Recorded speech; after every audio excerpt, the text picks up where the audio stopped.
महीने भर का राशन चुकने को हुआ तो सोचा आज ही बाजार होकर आती हूँ। आज और कहीं जाने का कोई कार्यक्रम नहीं था और कोई खास काम भी करने के लिए नहीं था और आलोक भी ऑफिस के लिए निकल चुके थे। यही सब सोचकर मैंने पर्स उठाया, पैसे रखे और बाजार चल दी। दुकानदार को मैं अपने सौदे की सूची लिखवा रही थी कि अचानक पीछे से कंधे पर स्पर्श और आंखों पर हाथ रखने के साथ साथ निंदी के उच्चारण ने उलझन में डाल दिया। ये तो मेरा मायके का घर का नाम है, कोई अपने शहर का निकट संबंधी ही होना चाहिए जो मेरे घर के नाम से वाकिफ हो। आंखों पर रखे हाथ को टटोलकर पहचानने में असमर्थ रही। आखिर उसे हटाते हुए बोली, कौन? देख ले, नहीं पहचान पाई ना? रिया, तू यहाँ कैसे? अपनी आंखों पर विश्वास नहीं हो रहा था। कॉलेज में साथ पढ़ी अपनी प्यारी सखी रिया को सामने खड़ी देखकर बड़ी हैरानी हो रही है ना तुझे? यहाँ देखकर थोड़ा सब्र कर, अभी सब कुछ बता दूंगी। रिया ने अपनी आदत के अनुसार मुस्कुराकर कहा। किसके साथ आई? मैंने कौतूहलवश पूछा। उनके साथ और किसके साथ आऊंगी? शरारत भरे अंदाज में रिया बोली। तूने शादी कब कर ली? मुझे तो पता ही नहीं चला। ना निमंत्रण पत्र मिला, ना किसी ने चिट्ठी में कुछ लिखा। मैंने शिकायत की, सब अचानक हो गया ना, इसीलिए तुझे भी चिट्ठी नहीं डाल पाई। अच्छा, जीजा जी क्या करते हैं? मेरी उत्सुकता बढ़ती ही जा रही थी। वो टेलीफोन विभाग में ऑपरेटर हैं, रिया ने संक्षिप्त उत्तर दिया। क्या? Telephone operator? तू डॉक्टर और वो? मेरे शब्द हलक में ही अटक गए। अचंभा लग रहा है ना? रिया के मुख पर मधुर मुस्कान थिरक रही थी। लेकिन ये सब कैसे हो गया? तुझे अपने करियर की फिक्र नहीं रही? बस कर, सब कुछ इसी राशन की दुकान पर ही पूछ लेगी क्या? चल कहीं पास के रेस्टोरेंट में कुछ देर बैठते हैं, वही आराम से सारी कहानी सुनाऊंगी। रेस्टोरेंट क्यों, घर पर ही चलना। और हाँ, जीजा जी कहाँ हैं? वो विभाग के किसी कार्य के सिलसिले में कार्यालय गए हैं। उन्हीं के कार्य के लिए हम लोग यहाँ आए हैं। अचानक तेरे घर आकर तुझे हैरान करना चाहते थे, पर तू यहीं मिल गई। हम लोग नीलम होटल में ठहरे हैं, कल ही आए हैं, 2 दिन रुकेंगे। मैं किसी काम से ही सो आ रही थी कि अचानक तुझे देखा तो तेरा पीछा करती हुई यहाँ आ गई। रिया चहक रही थी, पर एक टेलीफोन ऑपरेटर के साथ शादी इसने किस आधार पर की? ये मेरी समझ से बाहर की बात थी। हाँ, तेरे घर तो हम कल इकट्ठे आएंगे।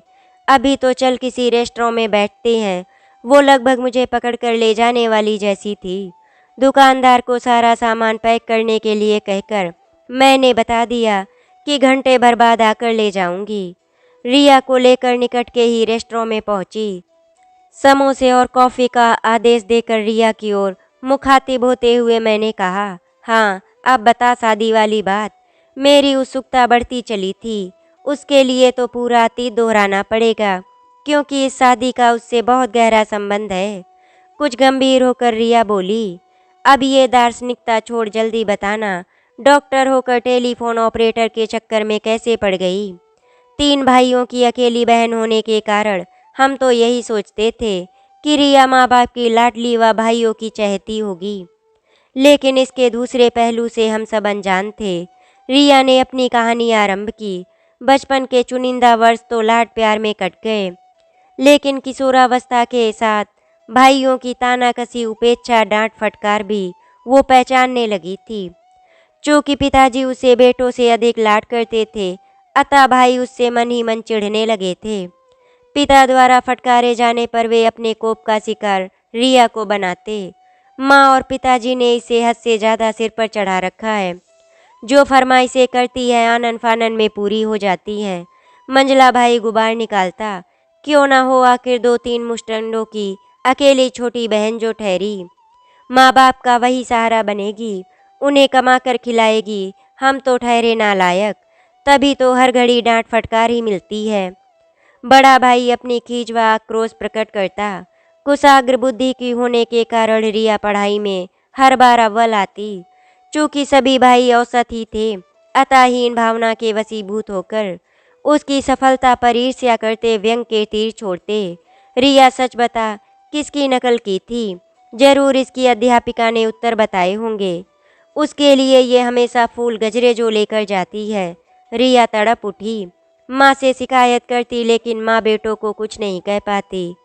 अपने नारी सुलभ व्यवहार के इस अंश को वो नकार भी नहीं सकती थी कि उनका आकर्षण बेटी से अधिक बेटों के प्रति था।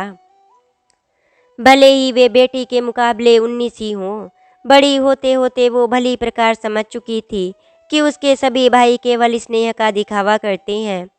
सच्चे दिल से कोई स्नेह नहीं करता, बल्कि वे भी ईर्ष्या करते हैं।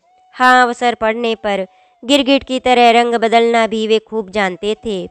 रिया मेरी बहन, जरा मेरी पैंट तो इस्त्री कर दे, मुझे बाहर जाना है। मैं दूसरे काम में व्यस्त हूँ, खुशामद करता छोटा भाई कहता। रिया, तेरी लिखाई बड़ी ही सुंदर है, मेरे ये थोड़े से प्रश्न उत्तर लिख देना। सिर्फ उस कॉपी में से देखकर इसमें लिखने हैं।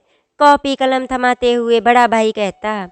भाइयों की मीठी मीठी बातों से वो कुछ देर के लिए उनके व्यंग उलाहने डांट भूल जाती और झट पर उनके कार्य कर देती। अगर कभी नानुकुर करती तो माँ कहती, बेटी ये छोटे मोटे झगड़े तो सभी भाई बहनों में होते हैं, तू उनकी अकेली बहन है, इसीलिए तुझे चिढ़ाने में उन्हें आनंद आता है। भाइयों में से किसी को भी तकनीकी शिक्षा में दाखिला नहीं मिला था। बड़ा बीकॉम करके दुकान पर जाने लगा और छोटा बीए में प्रवेश लेकर समय काटने के साथ साथ पढ़ाई की खाना पूर्ति करने लगा। इस बीच रिया ने हायर सेकेंडरी प्रथम श्रेणी में विशेष योग्यता सहित उत्तीर्ण कर ली। कॉलेज में उसे विज्ञान विषय ही लिया, क्योंकि उसकी महत्वाकांक्षा डॉक्टर बनने की थी। माँ, इसे डॉक्टर बनाकर हमें क्या फ़ायदा होगा? ये तो अपने घर चली जाएगी, बेकार इसकी पढ़ाई पर इतना खर्च करें। बड़े भाई ने अपनी राय दी। रिया तड़प उठी थी, जैसे किसी बिच्छू ने डंक मार दिया हो। भाई अपनी असफलता की खीज अपनी छोटी बहन पर उतार रहा था। आखिर उसे क्या अधिकार है उसकी जिंदगी के फैसलों में हस्तक्षेप करने का? अभी तो माँ बाप सही सलामत हैं, तो ये इतना रौब जमा रहे हैं उनके ना होने पर। तो सोच करके ही वो सिहर उठी। पिताजी ने अक्सर रिया का ही पक्ष लिया था, इस बार भी वही हुआ। अगले वर्ष उसे मेडिकल कॉलेज में दाखिला मिल गया। डॉक्टरी की पढ़ाई कोई मजाक नहीं, दिन रात किताबों में सिर खपाना पड़ता है। एक आशंका मन में आ बैठी थी कि अगर कहीं पहले साल में अच्छे अंक नहीं आ सके तो भाइयों को उसे चिढ़ाने का मौका मिल जाएगा। वे तो इसी फिराक में रहते हैं कि कब उससे थोड़ी सी चूक हो जाए और उसे डांटने फटकारने, रौब जमाने का अवसर प्राप्त हो। अतः अधिकांश वक्त वो अपनी पढ़ाई में ही गुजार देती और शाम को अपनी सहेलियों के संग भुट्टो का आनंद लेती रिया। उस दिन प्रांगण के बाहर गपशप में मशगूल थी। पीरियड खाली था, अतः हंसी मजाक के साथ साथ चहलकदमी जारी थी। छोटा भाई उसी तरफ से कहीं जा रहा था। पूरा नज़ारा उसने देखा। रिया के घर लौटते ही उस पर बरस पड़ा, तुम कॉलेज पढ़ने जाती हो या मटर गश्ती करने? रिया कुछ समझी नहीं, विस्मय से उसकी ओर देखते हुए बोली, क्यों, क्या हुआ? कैसी मटर गश्ती की मैंने? तब तक माँ भी वहाँ आ चुकी थी। माँ तुम्हारी लाडली तो सहेलियों के साथ कॉलेज में भी पिकनिक मनाती है। मैंने आज स्वयं देखा है इन सबको सड़कों पर मटर गश्ती करते हुए। माँ, इनसे कहो चुप हो जाएं, वरना। क्रोध से चीख पड़ी रिया। हर समय मुझ पर झूठी तोहमत लगाते रहते हैं, शर्म नहीं आती इनको। पता नहीं क्यों मुझसे इतनी खार खाते हैं। कहते कहते रिया रो पड़ी। चुप करो, क्या तमाशा बना रखा है? पता नहीं कब तुम लोगों को समझ आएगी। इतने बड़े हो गए हो पर लड़ते बच्चों की तरह हो। और तू भी तो रिया, छोटी छोटी बातों पर रोने लगती है। माँ खींच रही थी, तभी पिताजी ने घर में प्रवेश किया। भाई झट से अंदर खिसक गया। रिया की रोनी सूरत और पत्नी की क्रोधित मुख मुद्रा देखकर उन्हें आभास हो गया कि भाई बहन में खींचातानी हुई है। अक्सर ऐसे मौक़ों पर रिया रो देती थी। फिर 2-4 दिन उस भाई से कटी कटी रहती, बोलचाल बंद रहती। फिर धीरे धीरे सब सामान्य दिखने लगता, लेकिन अंदर ही अंदर उसे अपने तीनों भाइयों से स्नेह होने के बावजूद चिढ़ थी। उन्होंने उसे स्नेह के स्थान पर सदा व्यंग, रौब, डांट डपट और जली कटी बातें ही सुनाई थी। शायद पिताजी उसका पक्ष लेकर बेटों को नालायक की पदवी भी दे चुके थे। क्या हुआ हमारी बेटी को? जरूर किसी नालायक से झगड़ा हुआ है। पिताजी ने लाड दिखाना चाहा। कुछ नहीं, आप बीच में मत बोलिए, मैं जो हूँ देखने के लिए। बच्चों के झगड़ों में आप क्यों दिलचस्पी लेती हैं? माँ बात को बीच में ही खत्म करते हुए बोली। असहाय सी रिया माँ का मुंह देखती रह गई। माँ भी तो आखिर अपनी बेटों का ही पक्ष लेंगी ना। जब कभी भी पिताजी ने उसका पक्ष लिया, बेटों को डांटा फटकारा, तो माँ को अच्छा नहीं लगा। उस समय तो वो कुछ नहीं कहती, लेकिन मन के भाव को चेहरे पर आ ही जाते थे। बाद में मौका मिलने पर टोकती, क्यों अपने बड़े भाइयों से उलझती रहती है। रिया पूछती, माँ मैं तो सदा उनका आदर करती हूँ, उनके भले की कामना करती हूँ, लेकिन वे ही हमेशा मेरे पीछे पड़े रहते हैं। अगर मैं पढ़ाई में अच्छी हूँ तो उन्हें ईर्ष्या क्यों होती है मुझसे। माँ कहती, चुप कर, ज़्यादा नहीं बोलते बड़ों के सामने। दोनों बड़े भाइयों का स्नातक होने के बाद विवाह कर दिया गया। दोनों बहुओं ने भी घर के हालात देखे, समझे और अपना आधिपत्य जमा लिया। रिया तो भाइयों की ओर से पहले ही उपेक्षित थी। भाभीियों के आने के बाद उनकी ओर से भी वार होने लगे। इस बीच हृदय के जबरदस्त आघात से पिताजी चल बसे। घर का पूरा नियंत्रण बहुओं के हाथ में आ गया। माँ तो पहले से ही बेटों की हमदर्द थी, अब तो उनकी गुलामी तक करने को तैयार थी। पूरी तरह से बहू बेटों के अधीन हो गई। रिया का डॉक्टरी का अंतिम वर्ष था। घर के उबा हुआ तनावग्रस्त माहौल से जितनी देर वो दूर रहती, उसे राहत का एहसास होता। अतः अधिक से अधिक वक्त वो पुस्तकालय में, सहेलियों के घर या कैंटीन में गुजार देती। सच्चे प्रेम, विश्वास, उचित मार्गदर्शन पर ही तो जिंदगी की नींव टिकी है। चाहे वो माँ बाप, भाई बहन, पति पत्नी किसी भी रिश्ते से प्राप्त हो। लेकिन रिया को बीते जीवन में किसी से भी कुछ भी प्राप्त नहीं हो रहा था। प्रेम स्नेह के लिए वो तरस उठती थी। पिताजी ने जो स्नेह प्यार मिल रहा था, वो भी अब छिन चुका था। मेडिकल कॉलेज की कैंटीन शहर भर में दही बड़े के लिए प्रसिद्ध थी। अचानक ज़रूरत पड़ने पर या मेहमानों के लिए विशेष तौर पर लोग यहाँ से दही बड़े खरीदने आते थे। बाहर के लोगों को कैंटीन में आना मना नहीं था। लोगों को स्वयं अपना नाश्ता, चाय, कॉफ़ी वगैरह अंदर काउंटर से उठाकर लाना होता था। कॉलेज के साथ ही सरकारी अस्पताल होता था। रोगियों के संबंधी भी अक्सर कॉलेज की कैंटीन से चाय नाश्ता खरीद कर ले जाते थे। कैंटीन में अकेली बैठी रिया चाय पी रही थी। सामने की सीट खाली थी। अचानक एक नौजवान चाय का कप लेकर वहां आया। मैं यहाँ बैठ सकता हूँ? उसकी बातों व व्यवहार से शालीनता टपक रही थी। हाँ हाँ, क्यों नहीं, कहकर रिया ने अपनी कुर्सी थोड़ी पीछे खिसका ली। मेरी माँ अस्पताल में दाखिल है। बातचीत शुरू करने के लहजे में वो नौजवान बोला। अच्छा, क्या हुआ है उनको? किस वार्ड में है? सहज ही पूछ बैठी थी रिया। 5 नंबर में है, गुर्दे में पथरी हो गई है, ऑपरेशन हुआ है, युवक ने धीरे से बोला। शाम को घर लौटने से पहले रिया अपनी सहेली के साथ वार्ड नंबर 5 में गई तो वहाँ वही युवक अपनी माँ के सिरहाने बैठा हुआ था। रिया को देखते ही उठ खड़ा हुआ। आइए डॉक्टर साहब, अभी तो मुझे डॉक्टर बनने में 6 महीने बाकी हैं। कहते हुए रिया के चेहरे पर मुस्कान तैर गई। उस युवक की माँ ने पूछा, राज कौन है ये? मेरा नाम रिया है। आज कैंटीन में इनसे मुलाकात हुई तो आपकी तबीयत पूछने आ गई। कैसी हैं आप? राज असमंजस में पड़ा देखकर रिया ने ही जवाब दे दिया। अच्छी हूँ बेटी, तू तो डॉक्टर है, सब जानती होगी। ये देखना जरा, कहते हुए एक्सरे वहाँ ने रिपोर्ट राज की माँ ने रिया के हाथ में दे दी। राज हैरान सा माँ को देखता रह गया। एक नितांत अनजान व्यक्ति पर इतना विश्वास। बड़े ध्यान से रिया ने सारे कागजात, एक्सरे देखे और बोली, अब आप बिल्कुल ठीक हो जाएंगी। आपकी सेहत का सुधार संतोषजनक रूप से हो रहा है। माँ के चेहरे पर तृप्ति के भाव आ गए। अगले सप्ताह रिया की राज के साथ अस्पताल में कई बार मुलाकात हुई। जब भी माँ की तबीयत देखने वो गई, न जाने क्यों उनकी बातों व्यवहार से उसे एक सुकून सा मिलता था। राज के नम्र व्यवहार का भी अपना आकर्षण था। राज टेलीफोन विभाग में ऑपरेटर था। माँ की अस्पताल से छुट्टी होने के बाद भी वो अक्सर कैंटीन आने लगा और रिया से मुलाकातें होती रहीं। दोनों ही एक दूसरे की ओर आकर्षित होते चले गए और आखिर एक दिन आकर्षण प्रेम में बदल गया। अपने घर के सदस्यों द्वारा उपेक्षित, प्रेम स्नेह को तरस रही, अपनेपन को लालायित रिया राज के प्रेम को किसी कीमत पर खोना नहीं चाहती थी। वो सोचती माँ और भाई तो इस रिश्ते के लिए कदापि तैयार नहीं होंगे। अब वो क्या करे? आखिर बात भाइयों तक पहुंच ही गई। डॉक्टर होकर उस टुटपुंजिए टेलीफोन ऑपरेटर से शादी करेगी। तेरा दिमाग तो नहीं फिर गया? सभी भाइयों के साथ साथ माँ ने भी बहुत लताड़ा था। हाँ, मुझे उसमें इंसानियत नजर आई है। केवल पैसा ही सब कुछ नहीं होता, रिया ने हिम्मत करके जवाब दिया। देख लिया अपनी लाडली बहन को, तुम्हें ही इंसानियत सिखा रही है। भाभीियों ने भी तीर छोड़ने में कोई कसर नहीं रखी। अगर तूने उसके साथ शादी की तो मेरे साथ हमारा संबंध हमेशा के लिए खत्म हो जाएगा।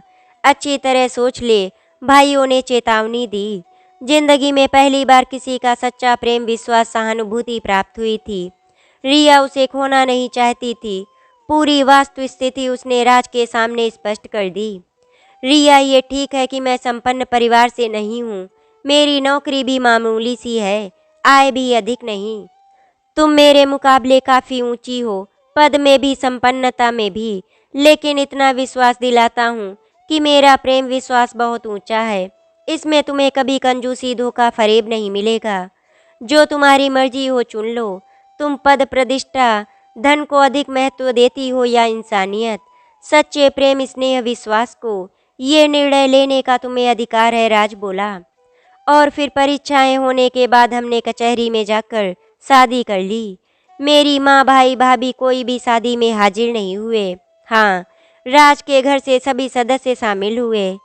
तुझसे सच कहूँ, मेरी आंखों में झांकते हुए रिया आगे बोली, मुझे अपने निर्णय पर गर्व है। सच मानो मुझे अपने पति से इतना प्रेम स्नेह विश्वास प्राप्त हुआ है जिसकी मैंने कल्पना भी नहीं की थी।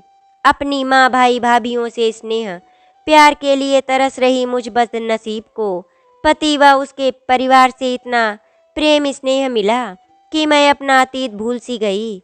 अगर मैं किसी बड़े डॉक्टर या बड़े व्यवसायी से शादी करती तो धन दौलत व अपार वैभव पाने के साथ साथ मुझे पति का इतना प्रेम स्नेह मिल पाता?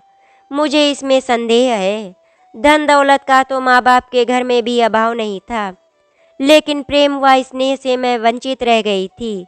धन दौलत की तुलना में प्रेम का स्थान ऊंचा है। व्यक्ति रूखी सूखी खाकर संतोष से रह सकता है, बशर्ते उसे अपनों का स्नेह विश्वास प्राप्त हो। लेकिन अत्यधिक संपन्नता और वैभव के बीच अगर प्रेम आपसी विश्वास ना हो तो जिंदगी बोझिल हो जाती है। मैं बहुत खुश हूँ, मुझे जीवन की असली मंजिल मिल गई है। अब मैं अपना दवाखाना खोल लूँगी। पति के साथ मेरी आय मिल जाने से हमें आर्थिक तंगी नहीं हो पाएगी। रिया, तू तो बड़ी साहसी निकली। हम तो यही समझते रहे कि 3 भाइयों की अकेली बहन कितनी लाडली व सुखी होगी, लेकिन तूने तो अपनी व्यथा का भान ही नहीं होने दिया। सारी कहानी सुनकर मैंने कहा, अपने दुखड़े किसी के आगे रोने से क्या लाभ। फिर वैसे भी मेरा मेडिकल में दाखिला होने के बाद तुमसे मुलाकातें भी तो कम हो गई थी। मुझे याद आया, रिया मेडिकल कॉलेज चली गई तो महीने में ही मुलाकात हो पाती थी। विज्ञान में स्नातक होने के पश्चात मेरी शादी हो गई और मैं यहाँ आ गई। कभी कभार रिया की चिट्ठी आ जाती थी, लेकिन उसने कभी अपनी व्यथा के बारे में एक शब्द भी नहीं लिखा था। मायके जाने पर जब भी मैं उससे मिली तब मैं ये अंदाज़ा नहीं लगा सकती थी कि रिया अपने हृदय में तनाव व मानसिक पीड़ा का समंदर समेटे हुए है। दूसरे दिन आने का वादा करके वो चली गई। मैं बड़ी बेसब्री से दूसरे दिन इंतजार कर रही थी ताकि उस व्यक्ति से मिलने का अवसर मिले जिसने अपने साधारण से पद के बावजूद अपनी शख्सियत, अपने व्यवहार, मृदु स्वभाव व इंसानियत के गुणों के कारण एक डॉक्टर को जीवन भर के लिए अपनी जिंदगी की गांठ से बांध लिया था। अगले दिन रिया और राज मेरे घर पर आते हैं। मैंने उनको घर के अंदर बुलाया। रिया ने राज से मेरा परिचय कराया और मैंने अपने पति आलोक से राज और रिया को मिलाया। राज का व्यवहार सच में बहुत अच्छा था। मेरे पति आलोक तो राज से मिलकर बहुत खुश थे। राज और आलोक आपस में बातें करने लगे। उन दोनों को देखकर ऐसा लग रहा था जैसे वो दोनों बहुत पुराने दोस्त हैं। हम दोनों किचन में रात का खाना बनाने के लिए आ गए। हम दोनों ने मिलकर खाना बनाया और फिर हम सब लोगों ने साथ में बैठकर खाना खाया और बहुत सारी बातें की। आशा करती हूँ आपको हमारी कहानी अच्छी लगी होगी। अगर आपको हमारी कहानी अच्छी लगी तो वीडियो को लाइक एंड शेयर करें, चैनल को सब्सक्राइब करें। वीडियो देखने के लिए आपका धन्यवाद।